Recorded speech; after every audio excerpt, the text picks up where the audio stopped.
Happy கேரன் வணக்கம். கத்திரிக்காய் கொச்சு the king of vegetable வச்சு இன்றைக்கி சூப்பராக ஒரு கொச்சு எப்படி பண்ணலான்னு பார்க்கலாங்க. For idli and dosa. கத்திரிக்காய் வாஷ் பண்ணி கட் பண்ணிக்கோங்க, ஆனியன் கட் பண்ணிக்கோங்க, பச்சை மிளகா உப்பு புளி எடுத்து வச்சுக்கோங்க.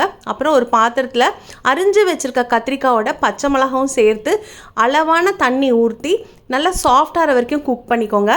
இறக்கிறதுக்கு முன்னாடி உப்பும் புளியும் அதோடு சேர்த்து ஆஃப் பண்ணி ஆற வச்சுடுங்க. அப்புறம் ஒரு கடாயில் கடுகு உளுத்தம் பருப்பு, கடலைப்பருப்பு, மிளகாய் வத்தல், கருவேப்பிலை, அரிஞ்சு வச்ச வெங்காயம் எல்லாம் போட்டு தாளிச்சிட்டு ஆறின கத்திரிக்காய், பச்சை மிளகாய், புளி, உப்பு விழுத நல்லா அரைச்சி இந்த கன்சிஸ்டன்சியில் எடுத்து வதக்கி வச்ச ஆனியன், வெங்காயம், பச்சை மிளகாவோட இந்த அரைச்சதை ஊற்றி தட்டு இட்லி இல்லைன்னா நார்மல் இட்லி பண்ணி எடுத்து வச்சுக்கோங்க. அப்புறம் இந்த கத்திரிக்காய் குச்சை நல்லா கொதிக்கும் போது உப்பும் புளிப்பும் காரமாக சூப்பராக இருக்குங்க. கண்டிப்பாக நல்லெண்ணெய் ஊற்றி சாப்பிட்ணும், அப்போ தாங்க சுவையாக இருக்கும். ஆறினோடனே நல்லெண்ணெய் ஊற்றி இட்லி தோசை மேலே தொட்டு சந்தோஷமாக சாப்பிடுங்க. நன்றி.